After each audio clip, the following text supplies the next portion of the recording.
Hello there, it's me, Phil, from Change Tips and Tools, and I'm here with another video on Excel, and this time on burndown charts, which is a common tool for any Agile project to understand your progress against your plan. Indeed, the concepts in a burndown chart can be applied to any project or endeavour. Now, I've seen many videos on burn down and burn up charts, which are really easy to do in Excel, but I wanted to come at this from a PMO's perspective of creating the foundations for a reusable template that any user would find easy to use and add value to their daily work life. After all, any PMO's key objective is to enable success. Let me show you what I came up with in Excel. So here we have the templates. On the left hand side we have the entry information for our burn down chart, which is on the right here. So the key thing is that we've got the backlog items here. So these are the IDs from our backlog. We then got our task or our user case or our user story here. We then got column where we enter in our estimated hours as far as per task or user case. And then obviously along the top, this is where we can enter the days. So for this particular project, we're looking at a 2-week sprint. So if I go to the first day one, let's enter a date in. Now you'll notice as I selected, it's highlighted the column and it's highlighted the row within the entry data that I'm doing. So let's put the 13th of May, and it's told me that confirm that's the Monday, which is great. And let me just copy that across like so as a series. And you can see here that on the 18th and 19th of May, that's a Saturday and a Sunday. We don't work weekends. We don't plan for weekends. So let's take the 20th of May there. Let's enter the 20th of May. 24, and then let's copy that across. So we're only working with work days. Brilliant. So now I've entered those days. Days of the week in, and you can see Monday to Friday and then Monday to Friday. So that's our 2-week sprint. Let's enter some estimated hours and watch over here what happens with the chart. As I start entering those estimated hours for each task, it should start to build a picture of what the ideal burn down for our 2-week sprint needs to be. So if I enter 6 for the task 1, let's go 5 for task 2. And as you can see, it's starting to extrapolate that information and spread it across so it burns down gradually over that 2-week sprint. So that represents our ideal burn down. So let me just enter some more, the rest of the estimates in for these tasks. And there you go. So I've now got 60 hours as far as my estimated hours are for the week. Yeah. So if I then take day 1 and we look at, so we can see what our ideal burn down rate is. We can see by day 1 I needed to have completed 6 hours, and I think it's working based on 6 hours a week as far as my 6 hours a day as far as my ideal effort is concerned. So let's do actuals here. So day 1 against task 1 I'm going to put 2, and then task 2 I'm going to put 1.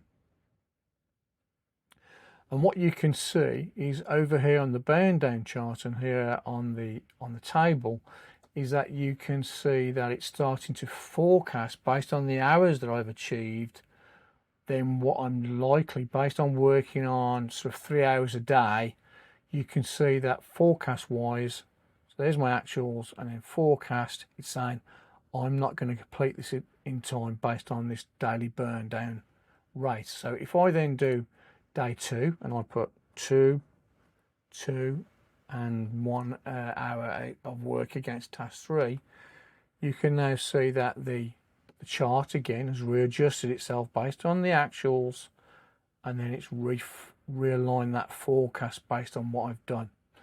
And then on day 3, if I enter 2 again to complete that task 1, let's complete that task 3, and you can see here I've got 5 hours and I've done 6 hours. So let me just correct that. So that should be 2 there. It doesn't need to be 6. There you go, and this adjusts accordingly. And then for task 3, let's enter 2 hours there as well. And again, task 1, 6 hours, I've done 6 hours, so that task has been completed. Task 2, 5 hours, 5 hours, that's been completed. And task 3 that I've just started, got 7 hours and I've done 3 hours on that. And you can see the impact on my burn down chart and what it's forecasting. And again, if I go on to day 4, let's enter another task there. Let's put 3 there, and that's what I've done on that day. As you can see, it just recalculates itself, and I can see the impact on my burn date. And obviously what I need to do is up the hours that I'm doing to try and pull this back in as far as achieving all my tasks at the end of the 2-week sprint. So there's the burn down chart and template. And obviously here I can do stuff, but I can't overtype this stuff. I can only enter stuff here on the days and this information here as well. I can't do anything here, it won't let me, and it won't let me do anything down here. And also I can't do anything with the chart. So that's the template. Let me show you how to build it for yourself. So here I am with a blank workbook, and the first thing I'm going to do is I'm going to save it as a macro enabled workbook and give it a name. So I'm going to do File, Save As. I'm going to call it Burn Down Chart, and I'm going to save it as an Excel macro enabled workbook, as an extension with a .xlsm. I'm going to hit save. So let's now do the layout of where we're going to do put in the plan and the estimated hours and our actual hours to feed our burn down chart. So let's select cell B5. So the first piece of information I'm going to need is the backlog ID, my backlog. I'm then going to need the task or the story, the user case name here. I'm then going to expand these out a little bit. I'm then going to want the weekday across the top here, because I want to make sure that the dates that I'm putting in are actual weekdays, because we don't work weekends, we don't plan for weekends. So I'm going to do weekday there, label, and then I'm going to do over 2 rows, I'm going to do hours dot estimated. So when we've done our sprint meetings, we can estimate the hours for each task. And now the first thing is I want days. So we're going to plan this over a 2-week sprint. So that's 10 days, working days. So I'm going to do equals, because I don't want to type all that in. I'm going to do day, space, close quotation mark. In fact, I want an uppercase D there. Space, close that quotation mark, the ampersand, and then I'm going to do sequence function. I don't want any rows, so I'm going to skip that, and I want 10 columns. Count to 10, do that. Wonderful. So there are my days, and then I'm going to take that first one, do Shift Control to the right to select them all, do Control C to copy it, and do Shift Control V to paste the values, and then I'm going to center them. Wonderful.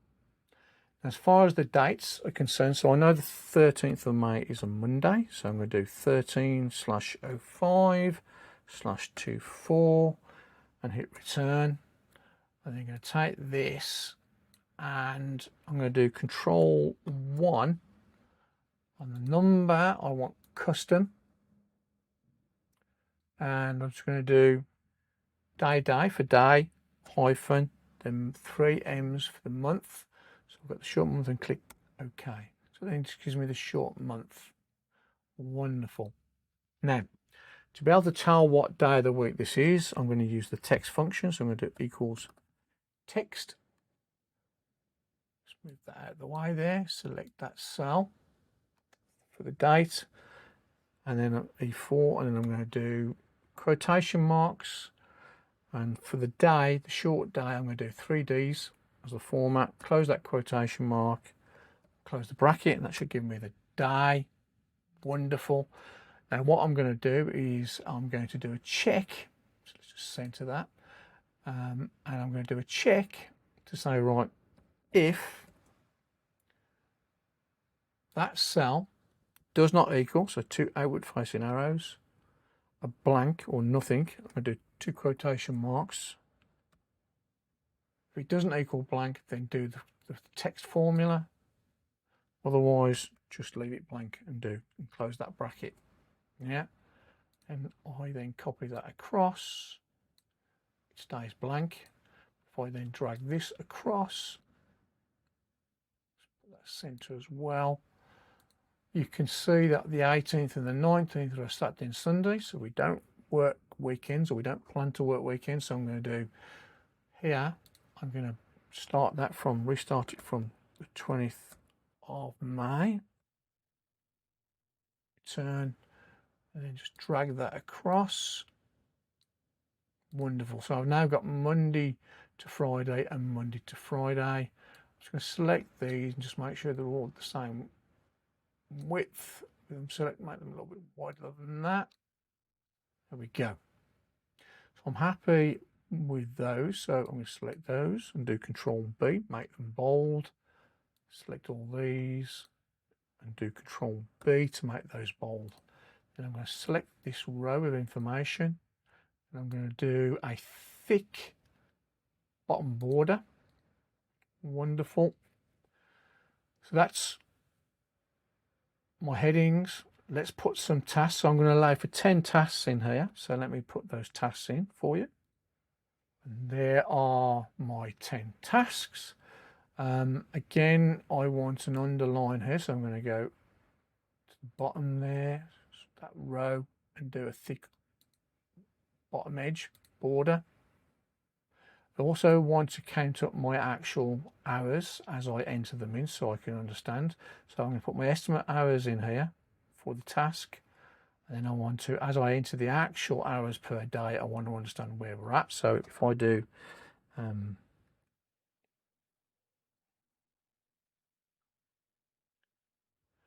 that's going to be equal sum.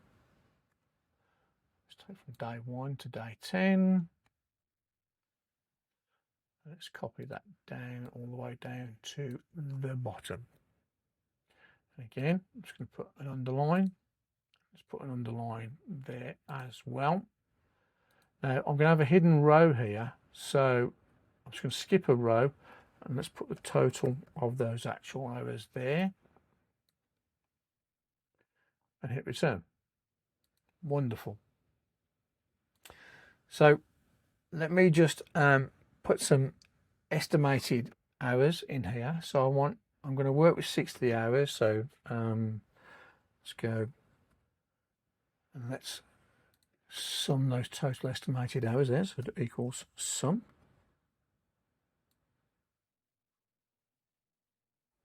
$60. Wonderful. So let's give these some labels here. So this is going to be my actual, and I'm going to use that for a calculation to automate some of the layouts here.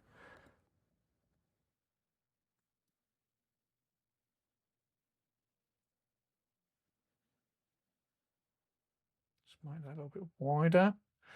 This here is going to be my actual hours. So this is where we're going to enter the actual hours here. So I do actuals. This row will be my ideal burn down. And this is where we're going to have our forecast based on actuals. So to date, get to calculate a forecast. Now, the way that we're going to get the actual, the the ideal. So let's do the ideal burn down. Actually, we're not going to do the actuals first. So let's do ideal burn down. So that is going to simply equal that sum there. And as far as the burn down, what we need it to do is, based on the number of days, we need it to calculate the ideal burn down, don't we? So we need to amortize it across those days. And the way that typically this is done is equals that value, F for it. I'm then going to minus that value again, F for it, divided by 10. Yeah. And then times the count so far of days. So, and the way that I'm going to do that, so I'm going to use the count A function, which counts the number of cells that have a text or a number in it. So I'm going to take this here, and then I'm going to do a colon, and then close that bracket. So I want this to extend as I drag it across. So, but I want the first cell to remain absolute. So I'm going to click the first E5 there just before it, do function 4 to lock it. If I then do that, so we've got 54 there. If I then drag that across, it then works it out and burns it down. Now, what I want to do is I'm going to make, because I like automation in here, so I'm going to get this 10, instead of me entering it manually, I'm going to get it to count it itself. So that's going to be another count A. Open that bracket, I'm going to select, so it should count 10 here. I'm going to do function 4 to make that absolute range so it doesn't change, and hit return. And then if I then take that and I then copy that across. Now, so with the actuals, it's going to be equals this value here, make that absolute, minus the sum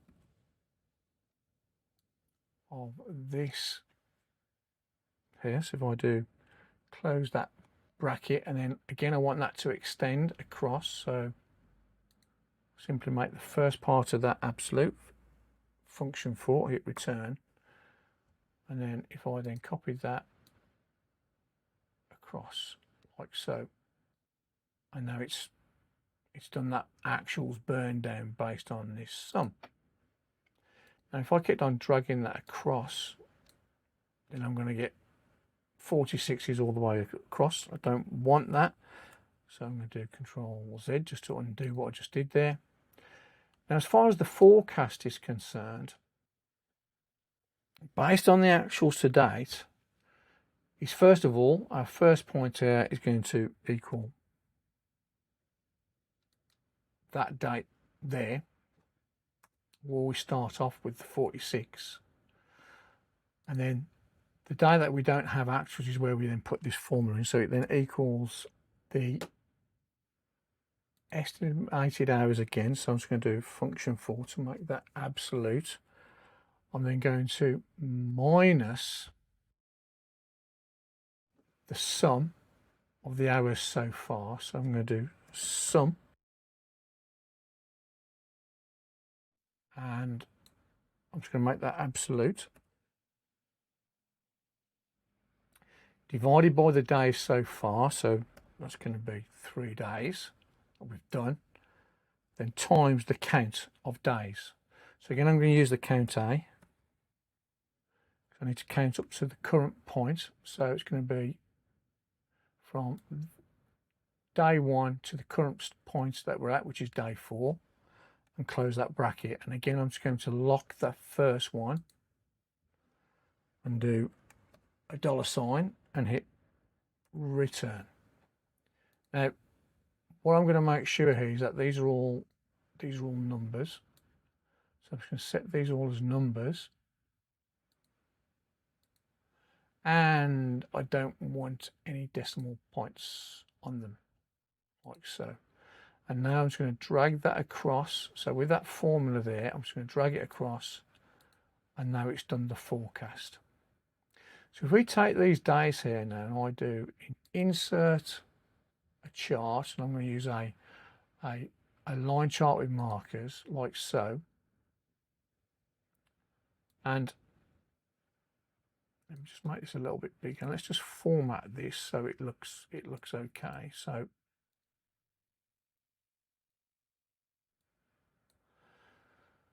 first of all, I'm going to right click on this and do select data, and let's just change the edit this series here. So I'm going to do edit, and I'm going to select the top piece here so we can see our information below the bottom, so it makes sense. Now let's make these series, let's format them and make them look a little bit more meaningful. So if I then go with that selected, let's scroll over a little. Oh, if I do Control 1 with that first data series selected, do Control 1 to bring up the properties. And on the fill, let's make the ideal. So at the moment I've got the ideal burn down. So let's make that green. So I'm going to make it the line selected. This line selected, I'm going to do solid. And let's choose that green like so. And let's choose the marker. Let's make it solid green again. As far as the fill is concerned, solid, and make it green as well. So that's the ideal burn down. As far as the series, as far as the actuals are concerned, let's make that keep that as blue, so solid on the marker. Let's make it a blue. As far as the border, let's make that blue as well. And as far as the line is concerned, let's make that blue and blue. So that looks fine. And then the final part of the series is going to be the forecast. And the forecast on the line, I'm going to make it a solid line. Let's make it orange, the marker. Let's make that solid and make that orange. And then the border orange as well. And let's go back to the line and let's make that dotted as well. So we've now got our, and again, if I just make that title, burn down chart, return. Let's put the legend to the top. Let's move that across. Let's take that, move over to the right. I'm going to make you, let's make you 24 and bold. So that looks fine now, but there's a problem here. Is if I enter more in for this chart to update, yeah, is I'm going to have to manually change these things down here. So first of all, if I put in day, so I put 3, and let's put, no, not there, let's put some values against task 3. I'll put a 2 there, and let's put a 3 there. Obviously nothing's happening as far as the chart is concerned, because I've got to copy that over 1. I'm then going to delete that there. That's got to equal that, and hit return, so that everything then recalculates. You've got to update that, and I don't like having to do that. It would be great if, as you just enter the data in here, that this automatically updates itself. Yeah. So this is where we need to put some additional calculations in. So what I'm going to do is, let's first of all work out where our current day is, or our last day of entry is. Yeah, so I'm going to do equals sum. Oh, done. Sum. Let's take that there. Right. But if that value, so I'm going to do an if statement here. So if that sum equals 0, then just leave it blank. Otherwise, go ahead and sum it up.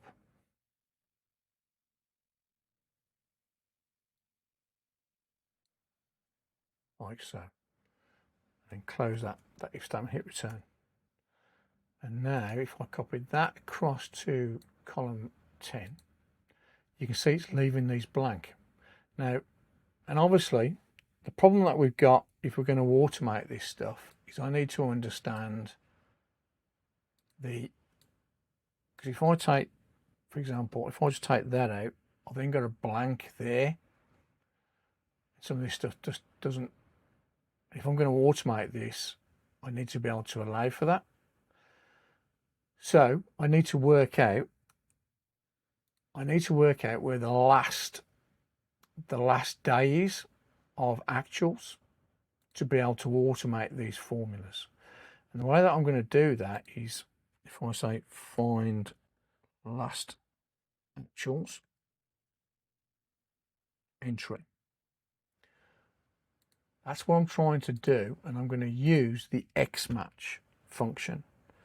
So I'm going to do equals XMATCH. My lookup value is going to be a wildcard,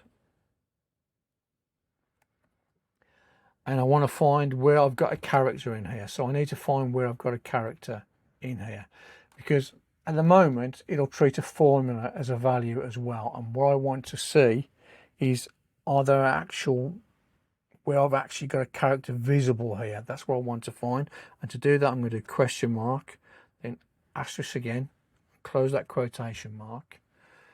So that's my lookup value. The lookup array is going to be that row there. I'm going to do function for to make it absolute, and then as far as my match, I'm going to use the wildcard there, and then as far as the search, I want to search last to first, so I'm going from last to first. If I do that, then what I'm going to get is an NA, and the reason being is the XMATCH is a text function. It works on text, but we've got numbers, so I need to trick it to thinking it's looking at text, and the way that I do that is on this range that we're looking at, I'm going to use the value to text function and just wrap that range.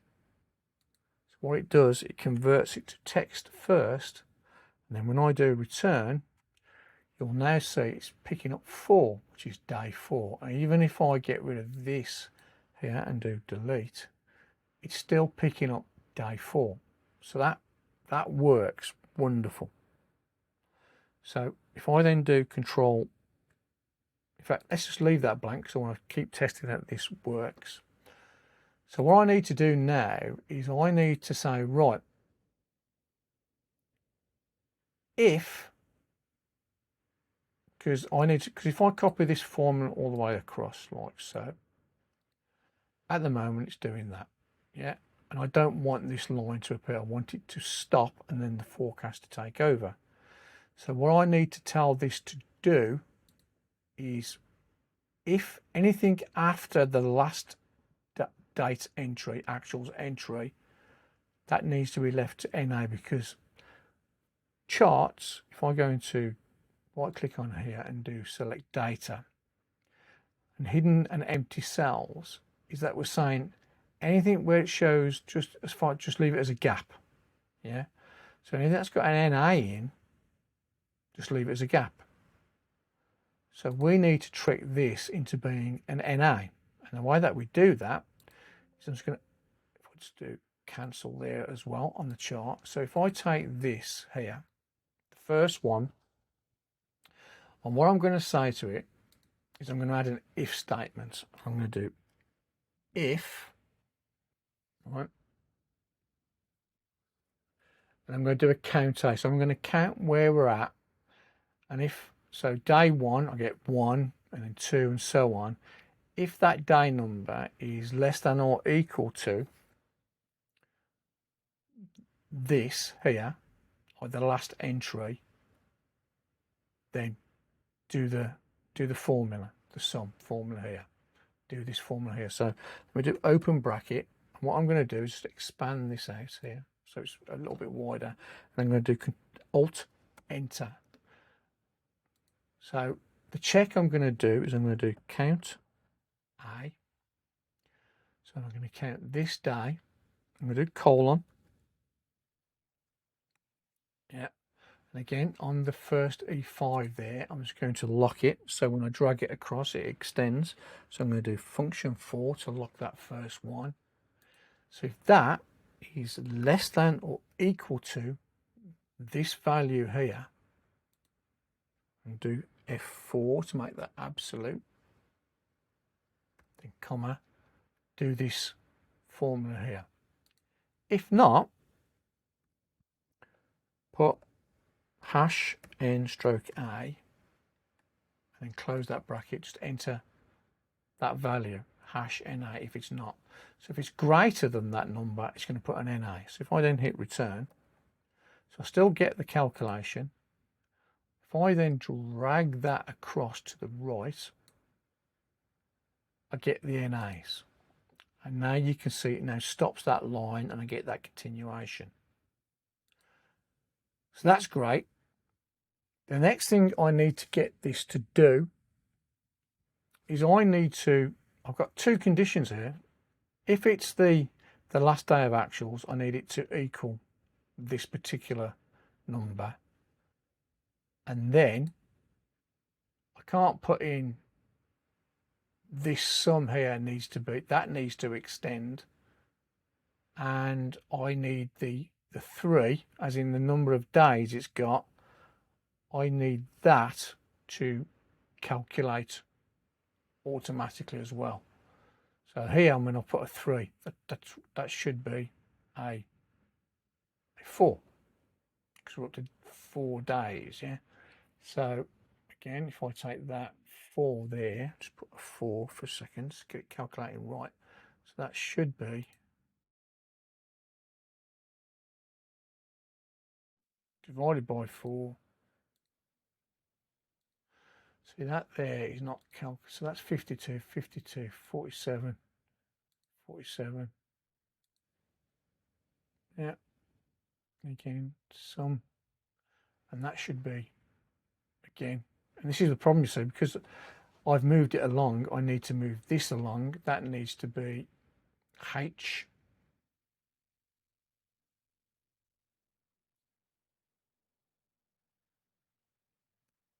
So it calculates properly. And then I just drag that across again.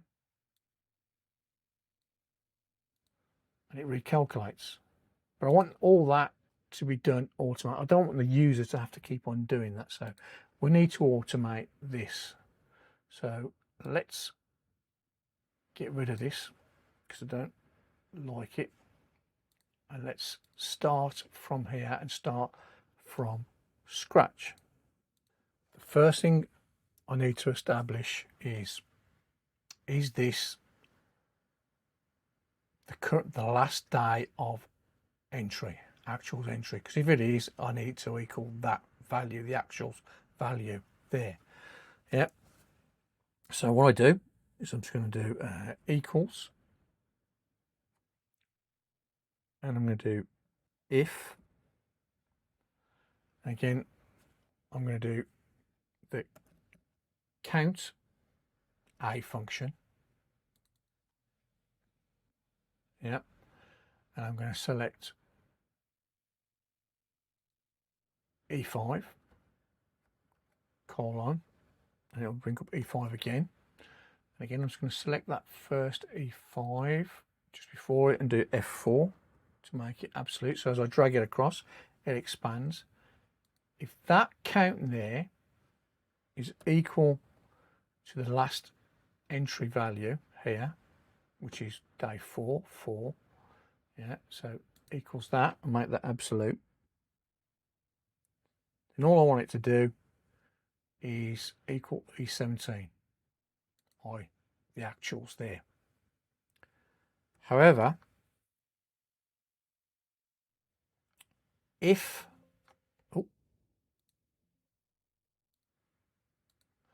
got carried away there, is however, if I do Alt Enter to do a new line here, and it's always great to do a new line, so when you're working, especially with complicated nested statements, you can do a new line each time by doing the Alt Enter. Is I'm going to do another test here, so I'm going to if this equals NA, I need it to do that burn down based on the actuals to date. And the way that you check NA, because you can't do if that cell equals #n stroke A, it won't work. You need to use the if NA function, because you need to tell Excel how to treat that value. So I'm going to do if NA open bracket. So if E17 is an NA, then I want to return the value Y in that NA if NA function. And then I'm going to ask the check, the logic check is that if that equals Y, I want it to do the formula. And that formula is going to be D17, make that absolute, minus the sum of actuals to date. So open that bracket. So in here, I'm just going to select that column there, sum, close that bracket, but I want it to extend as I drag it across. So I'm going to select that first one, E6 there, just before, and do F4 to lock that down. Wonderful. Is then I need to divide that sum by the days so far. And again, the days so far, I get it from that last actuals entry here.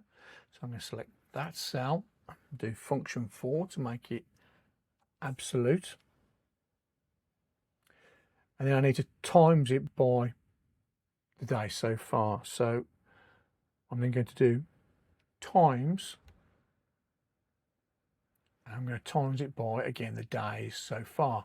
So again, I'm going to use the count A function, select that E5, do colon, close that bracket, and again I want to lock it down because I want it to extend as I go across. So I'm going to do function 4, so I've locked that down, and this will then extend across as I drag it across.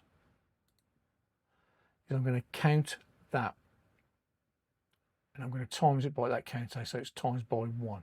Yeah. So fundamentally, I've taken the sum of the actuals, divided it by 4, and then times by 1. And then I'm going to do a comma. And I'm going to do Alt Enters. And if none of those logical tests, so it's not the same day, it doesn't equal NA, then I'm just going to say leave it, or insert an NA there. Yeah, and I'm going to close that bracket on this if statement, and I'm going to close the bracket on the former if statement. So if that's true, put E17. If it's not true, ask this question, and if it is an NA, do the formula. However, if it's not an NA, then just insert an NA there. If I hit return, there we go. And that's what I've expected. So now if I drag this across, like so, we've got apart from the first one here. So what we're going to do is just check the logic of the formula. So that looks right. It is D22. It's not D22, it's D23. So if I take that, so that's where it's wrong. If I hit return, so that's D23, D23 again. If I drag that across, boom, now it's working. It's a bit of a typo from me. So now, if I just delete these here, you see it's now recalculating and the chart's adjusting automatically.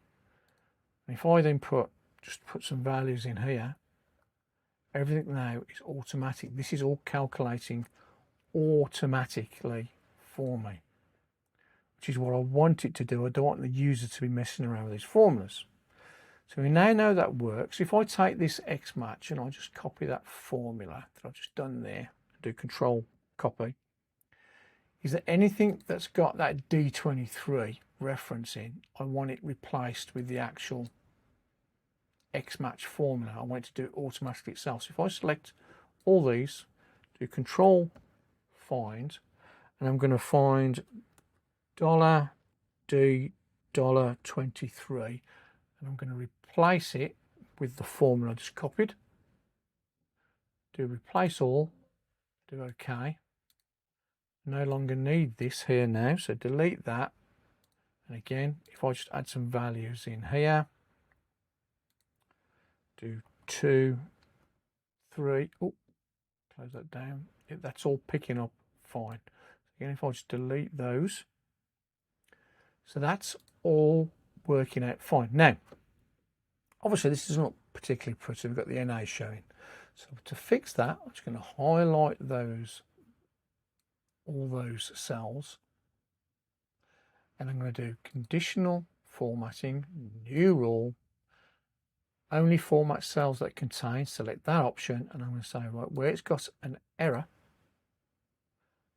on the format, I'm just going to say on the font, make it white, and do OK, then click OK. So now this looks great. Let's make that a little bit thinner, like so. And if I then, so I don't need this visible any longer because that's working. So I'm going to click on that, right click on it and do hide from view. If I then go to view and do grid lines off, that's what it looks like. Now, what would be good is when I select a cell that it highlights the row so I can see what task I've got and I can see the information and also what column it's lined up to. And this is why we saved it as a macro. So what we're going to do is we're going to highlight all this area here, like so. And I'm going to go on the home ribbon, do Conditional Formatting, and I'm going to do New Rule. And I'm going to use a formula. And the formula is equals, so I'm going to do row, open and close bracket, equals cell, open bracket, and then quotation mark type row, close quotation mark. So if it equals that row, I'm going to do the format, and I'm going to do fill and use this light green here and do OK. Then do OK again. And again, with them still selected, I'm going to do Conditional Formatting, New Rule. I'm going to do the same thing for the column, so equals column, open bracket, close bracket, equals cell, open bracket, quotation mark, COL for column, close that quotation mark, close that, and close that bracket on the cell, and then format again. I'm just going to do the fill, that light green, and click OK, and then click OK again. Now, at the moment, nothing's happening. So if I then go to right click on the sheet, tab there and do view code. And then on sheet 1 selected, I'm going to do the drop down and do worksheet, and it automatically gives you this selection change option on the worksheet. And all we're going to do is type target dot calculate, like so. Do debug, compile it, go back to Excel. Just get rid of that, don't need that. So target dot calculate there, close that down. And now when I select, it's highlighting the row. So let's just do one thing here because the column's not going. So conditional formatting, manage rules. Let's look at the column. Edit rule. Didn't spell cell correctly. Missed an L off. Do L. Do OK. Do OK. And now it highlights the cell that I'm working on. So I can see what task I'm working on, hours left, etc. Wonderful. And again, if I just put 2 in and I put 3 in for task 4, sorry. There you go. And the burn down chart is recalculating and everything is working fine. Now, as far as the header here, if I just make this a little bit wider, again, I'm going to do a fill. Let's make that a light green. Let's do a drop down, a thick border, and then let's make this a little bit thinner. If I do title burn down chart, it would help if I spelt it correctly. Chart. Let's make that 28. Let's make it bigger than that. Bold. And select this. Let's say, right, Control 1. Properties. I don't want it to resize or move. It's locked. I can make this a little bit bigger. Make it a little bit wider if we want to.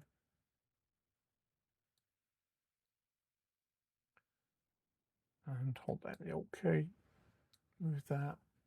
Alt key, snap. So it's bigger.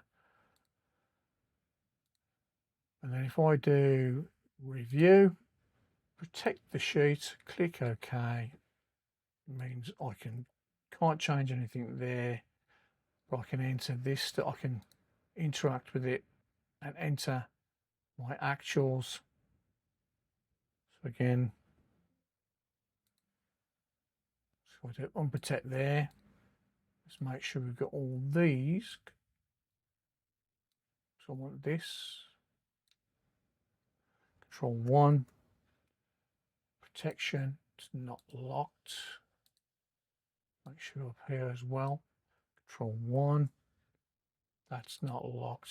Wonderful. Then protect. Click OK. And now when I select that, I can do actuals like so. And everything interacts. So there you go. That's how I would do a burn down chart, with the emphasis that, you know, the user should be able to, we should be able to just clean this out, delete. I should be able to delete this and everything's fine. As soon as I put information in here, so 5 to 4, everything should interact and calculate itself. And again, if I make that 20/5/24 and drag that across like so, it's calculated fine down here. The chart's picked it up. You know, I've put these tasks in here. I should be able to change these to anything here. So to A, as an example, doesn't make any difference. Here I should be able to enter my estimates. So again, if I do 5, 4, 4, 6, 6, 7, 7, 4, 8, 9. And let's make these different. Let's make that a 3.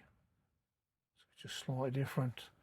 You can see it's calculating the ideal burn down. As soon as I put some dates, some hours in there, if I do so 2 on that day, I've done 1 against you, and I've done 1 against you. Is that the chart's picking it up automatically and calculating it? And that's where I believe a user should be able to do that automatically, so without having to worry about redoing these formulas. And the other thing that you do want to check, because there is a potential here, actually, just thinking about it, is that if you complete more hours than the ideal burn rate, there is a potential that you'll complete or forecast to complete early. So therefore, we just need to take this axis here and do Control 1. And I'm just going to set the minimum value to be manual 0. The rest is automatic, but set that as manual. So that way then, close that down. Again, if I just protect the sheet like so, that means then, so for example, if I do, let's do